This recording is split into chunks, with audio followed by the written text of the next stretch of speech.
Plus the fact, hindi ito madideny. Ito yung isang fact na hindi madideny. Si Toby Tiangco, nagsalita siya before. Sinabi niya, nandun siya nung nag-uusap si BBM, si Martin Romualdez at si Saldico at sinisitad daw ni BBM si Martin and si Saldico na sinasabi na ilang Ferrari, ilang yate, ilang chopper, ilang eroplano at ilang caviar pang gusto niyong kainin. So alam na alam ni BBM na may kalokohan to, pero ni isa sa mga yon wala pa rin nakukulong until now. Na ngayon ay 23 na. Grade 23, no? Kasi klarong-klaro na they are obstructing the truth, suppressing the truth and justice. Ayaw nila malaman ng buong bansa kung paano ni-rape ang pambansang budget ng 3 taon, 2023, 24, and 2025. Patuloy ang panggagahasa sa budget. Now, we have to be very insistent dito sa pagbulatlat dito sa issue na ito. Kasi si Senator Marcoleta and former Congressman Defensor, yun na wag natin sayangin yung ginawa nilang sakripisyo. Kaya sila nasa jail, I honestly believe, dahil pinagkaisahan sila at there was retaliation dahil sa advocacy nila. Huwag natin sayangin yung kanilang sakripisyo. Paglaban natin sila. Kasi pag hindi natin mapanagot ang mga sangkot at nakinabang sa flood control na umabot sa more than 1 trillion pesos, lahat tayo mag-suffer. The economy has weakened. More than 2% na lang yata ang growth sa GDP. Tapos, ang buhay ngayon napakahirap.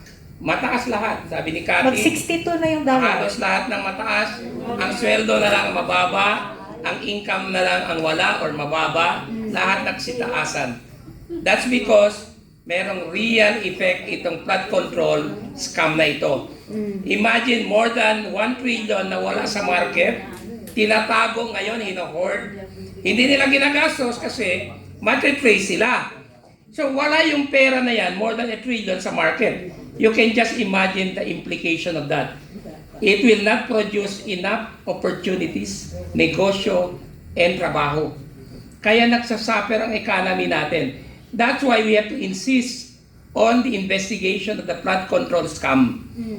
Kasi affected tayo directly, hindi lang indirectly, directly. Kaya dapat mabusisian na ito, ma-open na ito again, at managot ang dapat managot. Kung nakinabang kayo, pasensya kayo. May maleta raw according to the Brave 23. The people want to know kung totoo yan. Why not give them the opportunity to prove yung sinasabi nilang deliveries? 3 to 4 times a week for 3 years. Can you imagine? Tapos sasabihin nyo, hindi nangyari yan. Come on.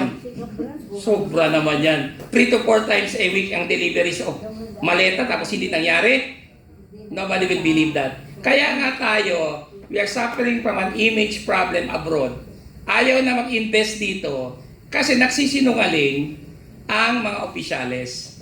Panagutin nyo yan, face it. Kung matapang kayo, face it like a true man or woman. Yun ang dapat nating gawin. At saka Attorney Luna, no, we have, nakalabas yan sa media, 2.5 million na mamayang Pilipino wala ng trabaho. Sa bawat ordinaryong Pilipino, sabihin mong merong 4 na pamilya. Sa isang tao na nagtatrabaho, may apat sila sa pamilya nila. So 2.5 million times 4, that's 10 million na hindi kumakain. Plus the fact, hindi ito madideny. Ito yung isang fact na hindi madideny. Si Toby Tiangco, nagsalita siya before. Sinabi niya, nandun siya nung nag-uusap si BBM, si Martin Romualdez at si Saldico at sinisitad daw ni BBM si Martin and si Saldico na sinasabi na ilang Ferrari, ilang yate, ilang chopper, ilang eroplano, at ilang caviar pa ang gusto nyong kainin. So alam na alam ni BBM na may kalokohan to, pero ni isa sa mga yon wala pa rin nakukulong until now. Another one, si Saldico nagpahayag na ng kanyang, nagsalita na siya na talagang may nangyayari yon. At sinusugan, in fairness, sinusugan niya yung statement ni Guteza at nung 18 Marines na totoo yun. Pangatlo, sorry, namali ako sa mata. Magaling dapat ako. Yung sinabi ni Martin Romualdez na nasa executive ang desisyon sa paglabas ng budget at saka he will not go down alone. Diba? Yun. Yun lang po. Yvette? Yes po, Yes. idagdag ko lang po kasi itong issue ng Blue Ribbon Committee. Dapat ho ba nagpapatawag na ngayon si Senator Lacson o after pa ng siya bang Blue Ribbon? Si Erwin Tulfo. Oo. Dapat ho ba at this point, ngayong mga panahon, dapat ho ba nagko-conduct na rin siya simultaneously ng hearing or hindi pa po? They're still on break. I'm calling on the Senate to restart the investigation into the flood control corruption. Kahit pa, they are performing their constitutional duty as an impeachment court. Wala namang problema yan eh. It's a matter of scheduling. Di ba? Makakampanan pa rin nila yung kanilang mga functions. Walang problema. It will not paralyze the Senate. So, restart the investigation into the flood control scam. Kasi yan po ang hinihintay ng taong bayan kahit pa mag-survey tayo. Totoo. Susugan ko lang. Attorney, Hindi natin sususugan para yun yung sususugan yung lahat yung sasabihin ng natin. Kasi ganito yan. Hinawi nila yung Blue Ribbon. Pinalitan nila yung committee yung chairperson ng committee ng Blue Ribbon. Ngayon, may nakatayo na dyan sa Blue Ribbon. Yun ang according to the script or sa kanilang plano. Pero ang sindak dito, hindi naman umaandar. Yung sinasabi natin, kailan o pwede ba? Kahit sabay-sabay pwede pag gusto. Exactly. Pero sangkatutak ang dahilan kaya hindi nagagawa. sabi yata Diba? Penny, move on daw. Move on na daw, sabi ng chairman.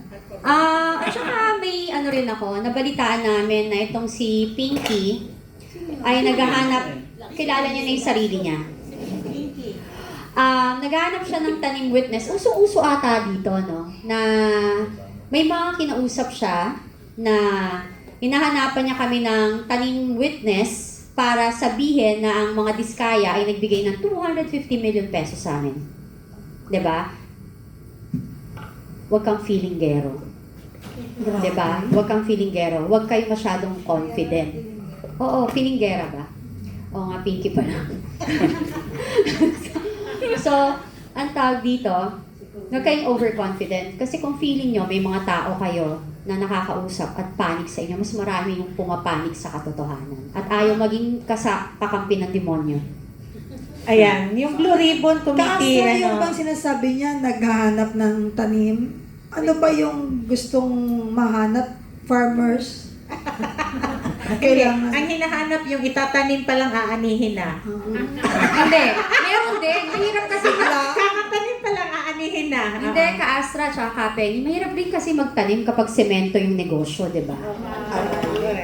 Ayan, balik tayo dun sa Blue Ribbon, kasi mga kababayan, nakita nyo naman kung paano nila pilit na minamaniobra napigilin ang flood control hearings, di ba?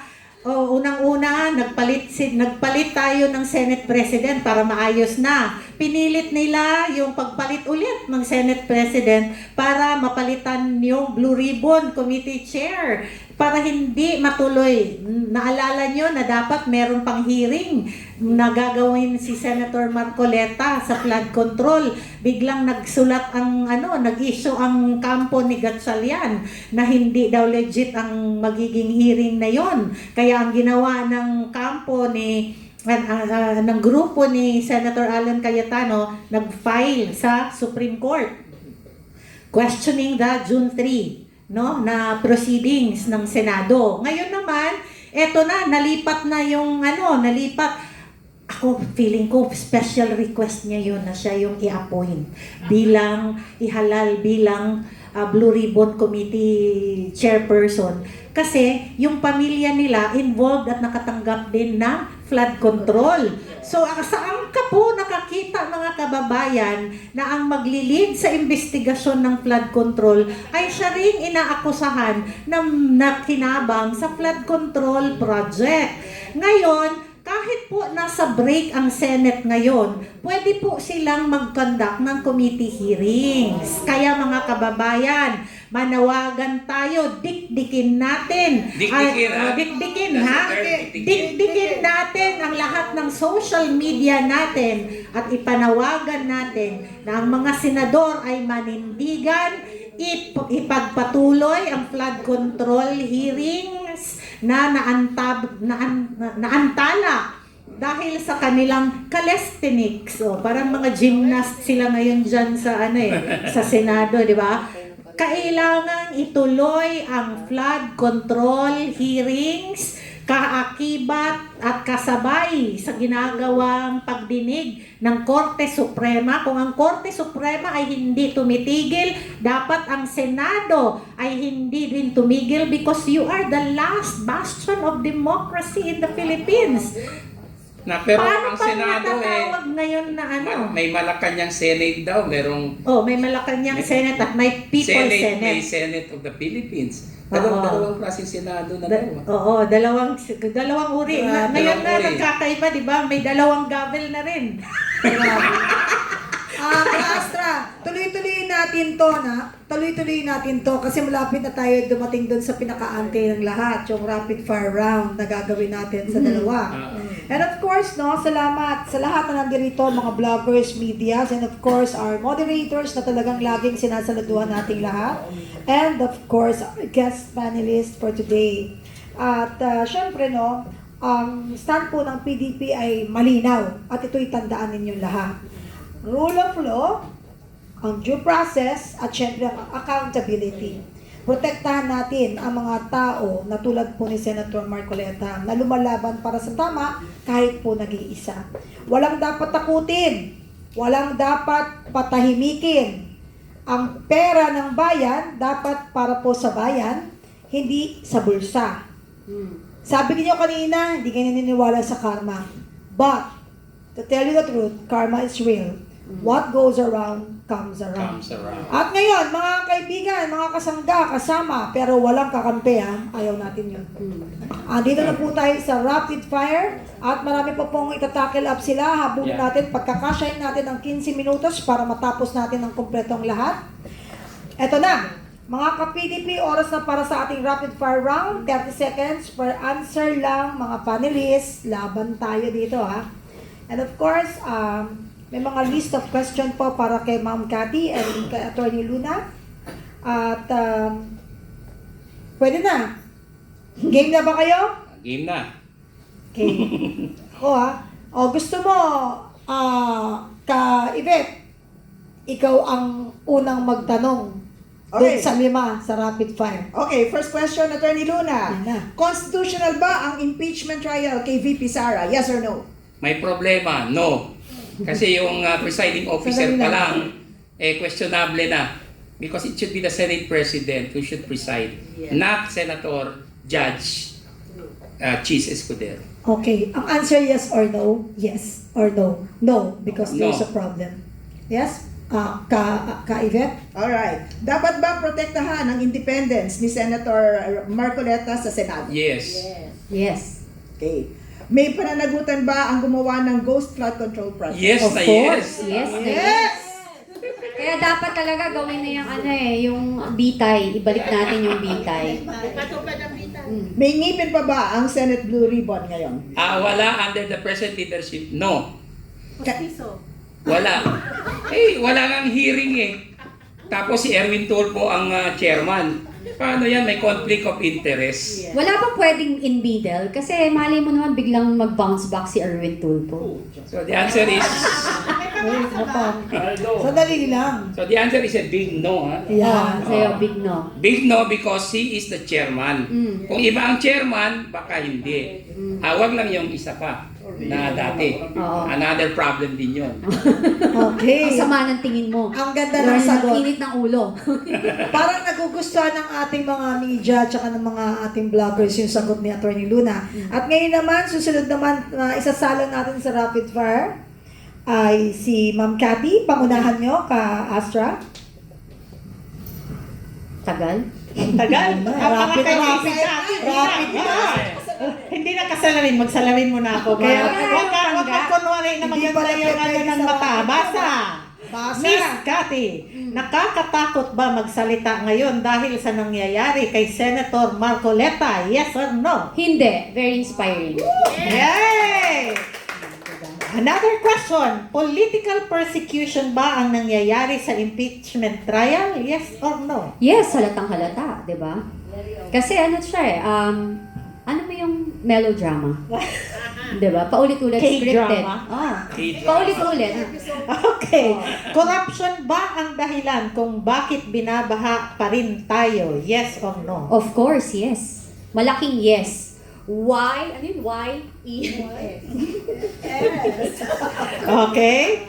Dapat bang i-public ang lahat ng Blue Ribbon hearings? Yes. May pag-asa pa ba na matuldukan ang korupsyon sa gobyerno? As long na may political will, walang takot, walang kaibig-kaibigan or kamakamag-anak. Kasi dapat ang loyalty ng bawat leader natin is nasa bayan. Yun. Eto, ako na magtatanong para po sa inyong dalawa, Attorney Luna, Ma'am Cathy. Yeah. Naniniwala ba kayo na karma is real sa mga magnanakaw sa kaban ng bayan? Yes or no? A very big yes. Yes na yes. Ako yes na yes. Kasi kahit na anong pilit nilang pagtatakip dyan, yung flood control, yung bagyo, kung kailan nag-start yung impeachment, nagbaha. Di ba? Yun. So, napakainit ng ating usapin at ngayon talagang napagkasya natin. Maraming salamat sa inyong lahat. And of course, sa atin pong kasangga, kasamang mga moderator,